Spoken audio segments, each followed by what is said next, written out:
Hi everyone, it's me, Chloe. I'm so excited to share the brand new Danielle Noel Oracle deck with you. It's called the Dreamgate Oracle, and this is the first ever mass market deck that Danielle Noel has created, written, and done the artwork for. She has, of course, collaborated a couple times with Rebecca Campbell, and there was the collaboration with Sahara Rose as well.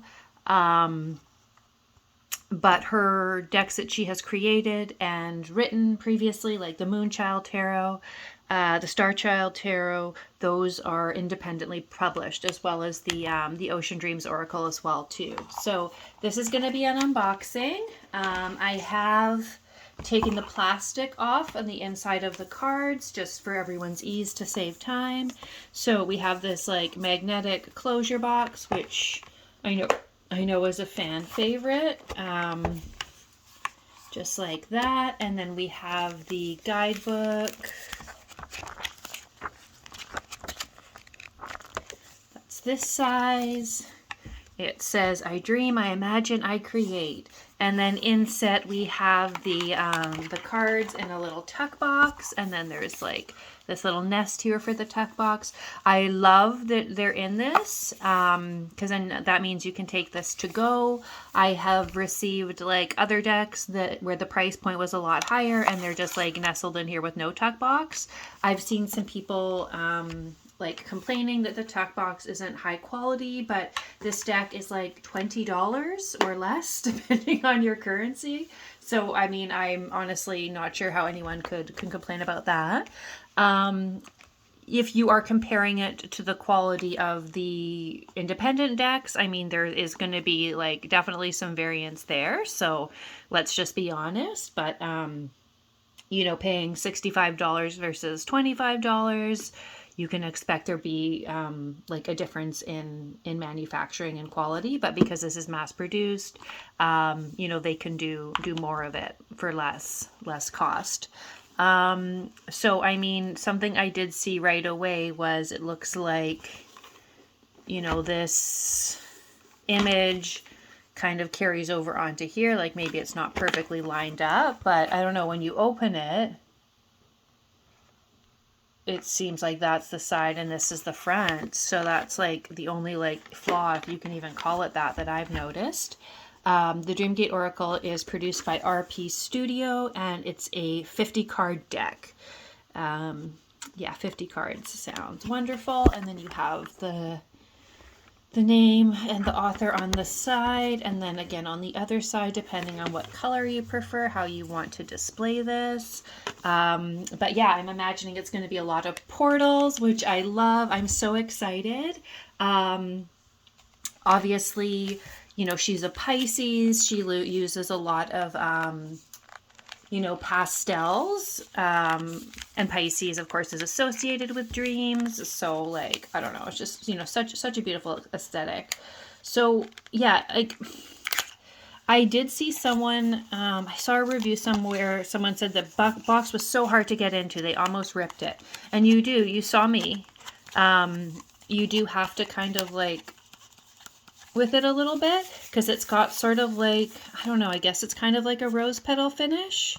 And yeah, I didn't almost rip it though. Like you can always, you know, some people stick their letter opener or a knife like under here to lift it. There's no need to rip into it, and I didn't even need to do that. I just had to kind of go like this. But yeah, it's a bit slippery.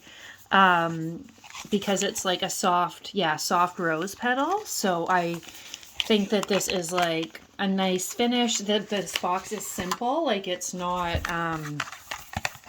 you know, they didn't spend a lot on it, but I'm not mad about that. I'm so happy, you know, that this deck was accessibly priced and that now like most people could have something like this in their collection as opposed to just like the independent decks, right? Because decks are getting more and more expensive as you know, as profits go up, right?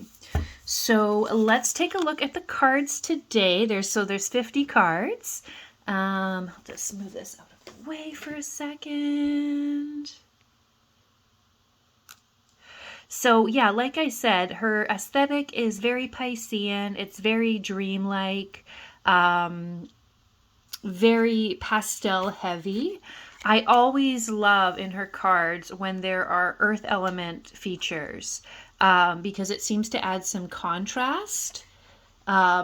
If it's just sky, if it's just sea, but if it's got some of the earth, like particularly green, I love how that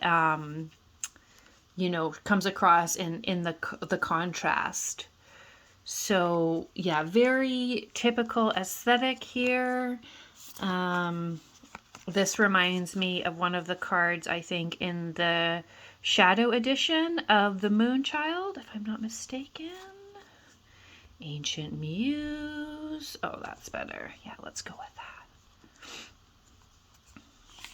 So I do, yeah, really appreciate the greater contrast. That's always something that, as beautiful as her cards are, I would always, prefer more vibrancy or more contrast. But I mean, pastel is the Piscean way, right? They're beautiful, but when a lot of the cards have the same colors, it can be difficult to use as an oracle, like to read, right? That said, the Moonchild Tarot is one of my favorite tarots of all time. It was like my first independent deck. I use it. I still use it to this day, like for client readings especially. So love portals. Absolutely love portals. This is something she does so well. And the colors in this one, Between Worlds, are very vibrant. I appreciate that. Again, here, another portal. We have Celestial Temple. Yeah, I mean, I love like the celestial background with like the temple. It's called Celestial Temple. And the pool, like this card has everything, and you can see, yeah, some of the contrast in the color as well too. So let's continue on here. Choose your adventure. Yeah, maybe I'll just do them this way. Okay, Daydream Believer. Now there is a lot of beige. I think this was probably software chose this color here, or I guess it would be AI, but that's what software is. That this is like the most common occurring color, and that's why they chose it to blend in where the keywords are. So yeah, the beige is definitely not my favorite. Yeah, some nice contrast here. Beautiful, beautiful gem, the desert. Yeah, I love this for tourist season. This just came out, I think, last week or 2 weeks ago. Yeah, it's very, very new. So here again, we have like the earth and the water and the sky together. Yeah, I definitely find there's more contrast in, even though I'm not a huge fan of this beige color, there's more contrast in this deck than the Ocean Dreams Oracle for sure. And this is also a dream oracle. It's called Dreamgate Oracle. So dreams, portals, Danielle Noel, I'm in. So yeah, like these types of cards are going to be like my favorite cards because they've got the sky, the water, and then lots of green, of nature element too. I think that really, really adds a lot, adds the contrast. Here we have duality. Yeah, so many moons in her cards. So beautiful. Earthwalk. Yeah, I mean, it's got the sand and some tree-like things. I would love if Earthwalk was lush. But yeah, I just, how I am. I just like to give my opinion on things.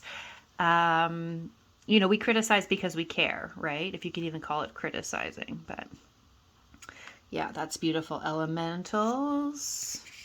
Enchanted Forest. So yeah, this is probably going to be like my favorite card in the deck.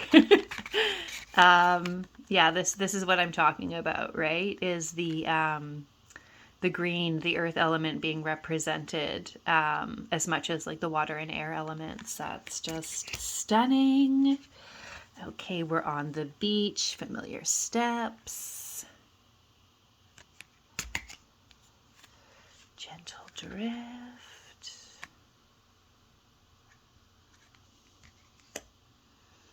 Golden hour. Yeah, even for being just like very monotone, this is still like stunning. What a stunning, stunning card, right? Okay, harmonics. Vibrational medicine, shared resonance, natural tones. Heart activation. Oh, my heart. Yes. Look at this rose quartz. Look at it. Yes. Okay, what does it say? Self-love, following bliss, restoration. Oh my goodness. I love this one so much. Look at these roses. And the rose quartz. Yes, I need more rose quartz in my life and in my cards. Oh, this might be my favorite card. Because it's a portal. It's got the stars, it's got the water, it's got the earth, the air. Yeah, this card is everything I'm looking for. So Hidden Portal says alternate routes, look closer, creative solutions. Hold the light. This reminds me of one of the one of the cards in the Rebecca Campbell deck, the Starseed Oracle. Yeah, I mean, this is like my fantasy world. Like, do you remember a time when we used to live in that place together? Holy Renewal. It's the woman from the cover. It's the cover. Yes. Okay. What, a middle-aged person? What is this? A bit of age diversity. I like it. I like it. Yeah, like I shared in my what was it? Yeah, the Moonchild Tarot Shadow Edition.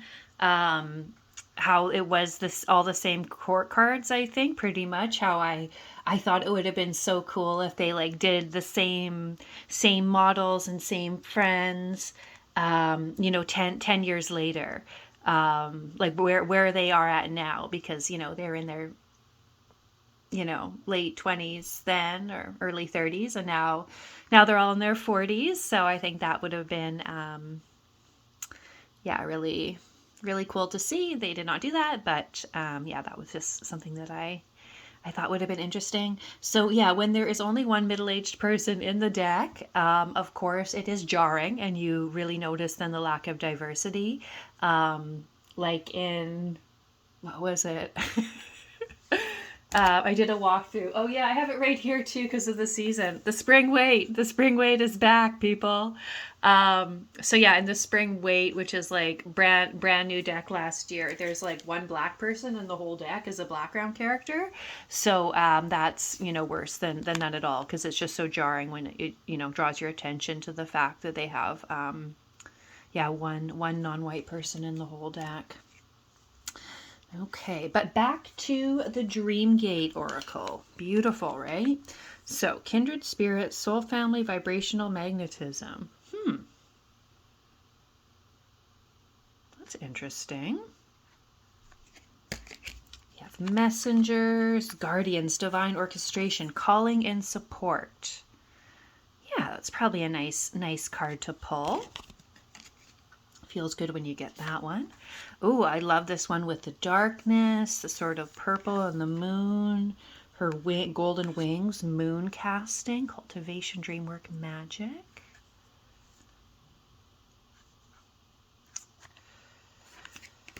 Yeah, what a talented artist she is. And you can see too the evolution, especially from something like the Star Child Tarot until this now, the the Dreamgate oracle. And she definitely uses, like this like beautiful collage style, but just seeing how like her craft has evolved, and I guess technology has evolved as well too. I'm here for it. I'm happy to be on that journey. Okay, move with grace. Optimize light, inner and outer forgiveness. Yeah, I was talking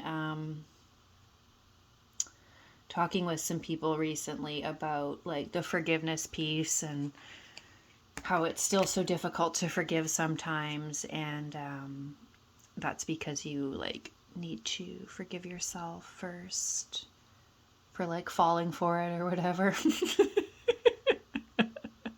For letting the person get one over on you, and then that's why you need to forgive them because of whatever that led to. And yeah, it was a great conversation.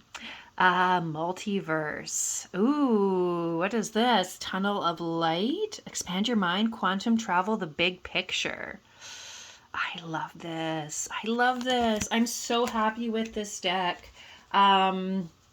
Yeah, for the price, honestly, like I was a bit worried when I saw some of the reviews. People saying the cards weren't nice. Like they are, they're thinner than her indie decks, but they've gone for like the rose petal finish, the mass market rose petal, I guess. This looks like an ace, right? Mystic Key. Yes. But because it's not as thick as the indie rose petal, like I really, really like this. Here's me. Here's my soul card, nostalgic release. There I am, frolicking, healing the past, sensory memories. Yeah, love this. Frolicking in nature, the portal. Yeah, for the price and like how it's got, I mean, I haven't even gone into the guidebook yet. I'm sure it's amazing because she's such an incredible writer. The Moonchild Tarot guidebook, that's like one of my favorite guidebooks of all time. Okay. Yeah, too muted for me. Not loving that one. Oh, here's the card that is the back. Here's the back of the deck, and here's the quest card. Goals, deep shifts, carding out change, inner journey.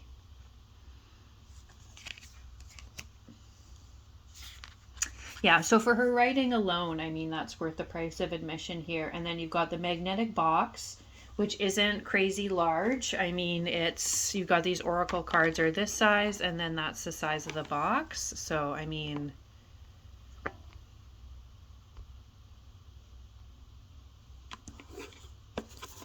this isn't like a crazy huge box either.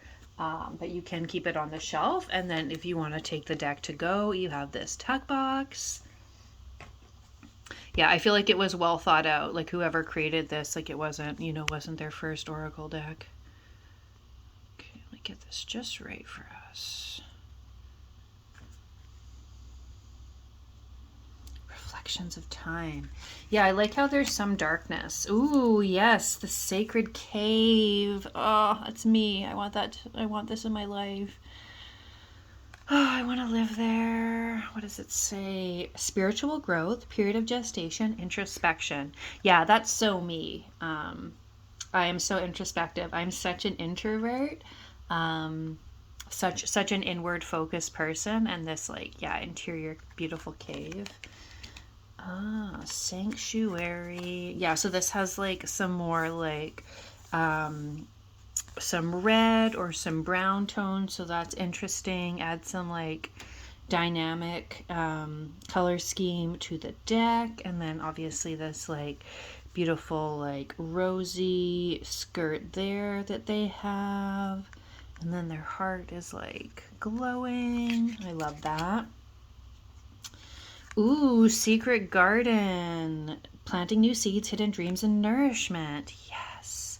So I do love the roses at the top and the flowers and the water coming out of the temple. But yeah, this could have been more vibrant. Like I wish the greens were more enhanced and the flowers were again more enhanced. Would be what I would change. Okay, wow. Shadow key. Inner waters, disclosure, and emotional healing. Soothing waters. That's nice. Intention clearing blockages, energetic hygiene. Okay.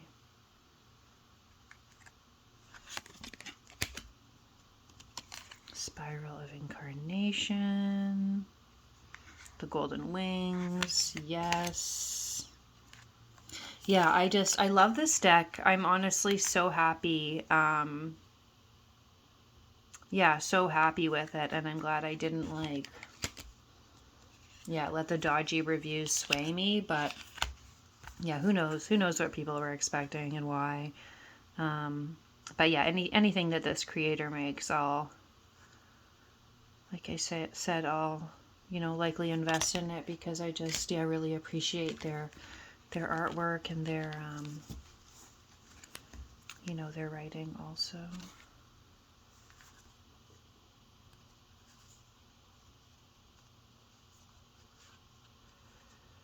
Tune in. Tune your frequency. Yeah, I love this, this portal is like a crystal, like they're in front of the crystal, and they are sitting in this like pink sand, and it looks like a doorway, a portal, but it is a crystal. This is, fantastic. I love the Tune Your Frequency card. Visitation. Okay, this is not, there's not enough contrast for me. It's too faded. Okay, I like this. Yeah, you have the dunes, the portal. We have the person here in the water. You are a gift. The flowers. Yeah, if there was just a little bit more contrast, this would be so much prettier. But regardless, I still really love that card.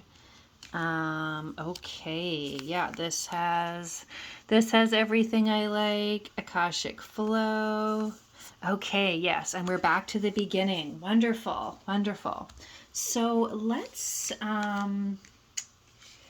shall we take a look at the guidebook? Do you have a few more minutes?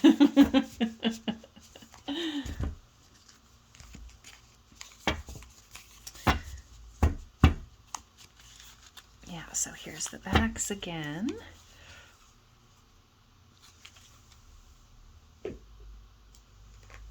Okay, so let's look at the guidebook now together.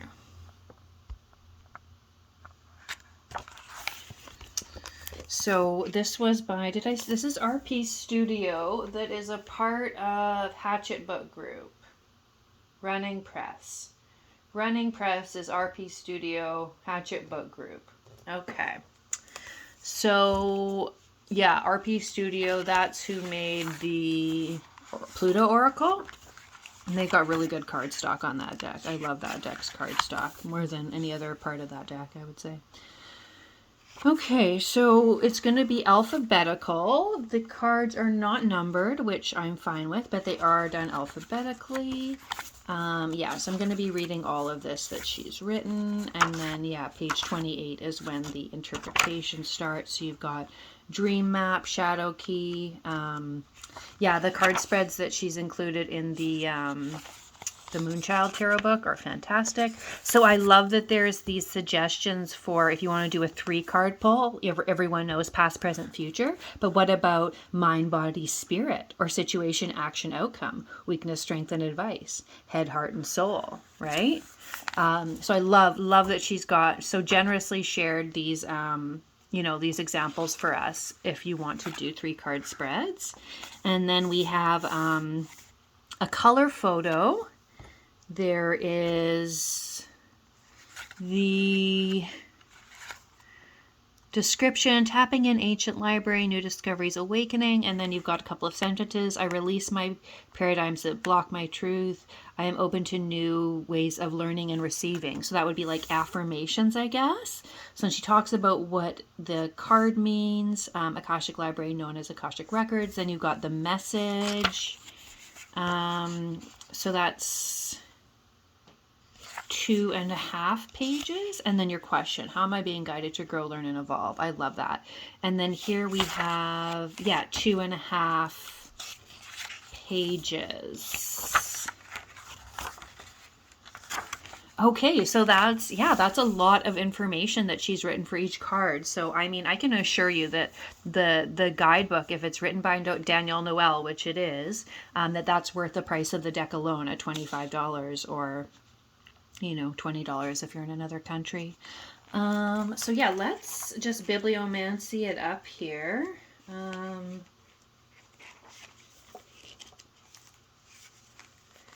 All right, inner eye.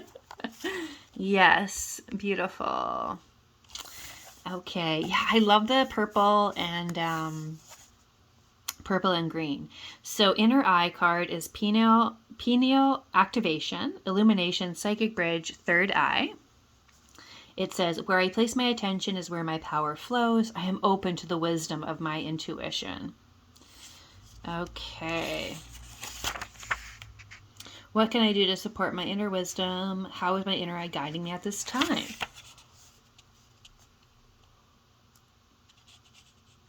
All right. So I look forward to, working with the guidebook and starting to, get into this deck.